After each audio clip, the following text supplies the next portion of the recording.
আসসালামু আলাইকুম, আমার পেজে সবাইকে স্বাগতম। আজকে একটা নতুন রেসিপি নিয়ে হাজির হয়েছি। সেটা হচ্ছে ফুড কাস্টার্ড রেসিপি। যেরকম হেলদি সেরকম স্বাস্থ্যসম্মত। চলুন শুরু করা যাক রেসিপিটা।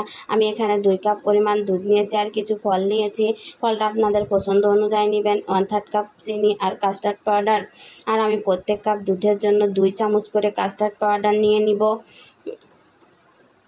প্রত্যেক কাপ দুধে 2 চামচ করে কাস্টার্ড পাউডার। এই যে আমি এই ব্র্যান্ডের কাস্টার্ড পাউডার নিয়েছি, আপনারা যে কোনো ব্র্যান্ডের নিতে পারেন। চুলায় একটা প্যান নিয়ে নিয়েছি, সেখানে আমি দুধটা ঢেলে দিচ্ছি।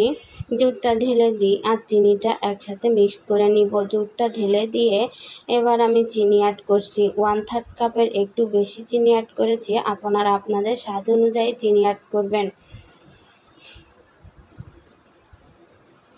যে আমি এভাবে চিনি অ্যাড করে অনবরত কিছুক্ষণ জাল করে নিব। দুধটা জাল করে নিব। এখানে আমি মিষ্টির স্বাদটা ব্যালেন্স রাখার জন্য সামান্য 1 চিমটি পরিমাণ লবণ দিয়ে দিয়েছি। আর আগে থেকে তুলে রাখা দুধে আমি কাস্টার্ড পাউডার মিক্স করে নিচ্ছি। কাস্টার্ড পাউডার মিক্স করে দুধে ঢেলে দিব। যখন দুধ কাস্টার্ড পাউডারটা মিক্স করবে, এক হাত দিয়ে দিব আর এক হাত দিয়ে অনবরত নাড়তে থাকবো। অবশ্যই নাড়তে থাকবেন, না হলে দুধটা জমা বেঁধে যাবে।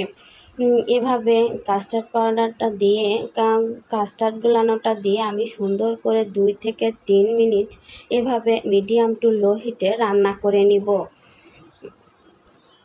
আর আমি যে পরিমাণ কাস্টার্ড পাউডারের কথা বললাম, প্রত্যেক কাপে 2 চামচ করে, এর থেকে বেশি কাস্টার্ড পাউডার দিলে মিশ্রণটা হার্ড হয়ে যেতে পারে।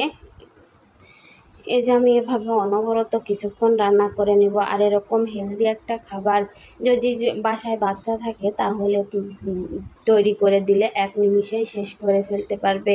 পুষ্টিকর এবং স্বাস্থ্যসম্মত। আমি চুলার জালটা বন্ধ করে নামিয়ে নিয়েছি। আর আগে থেকে ফলগুলা এবার কেটে নিচ্ছি সুন্দর করে কিউব কিউব করে।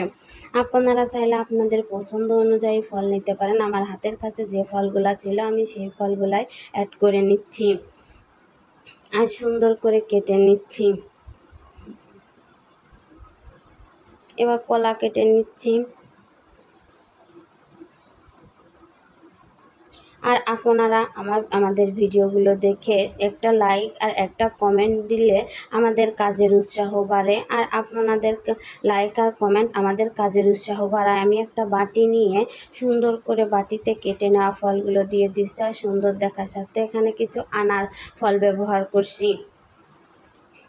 এবার আমি মিশ্রণটা বাটিতে ঢেলে নিব।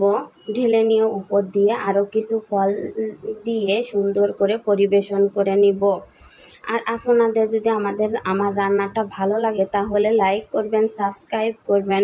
আল্লাহ হাফেজ। ধন্যবাদ সবাইকে।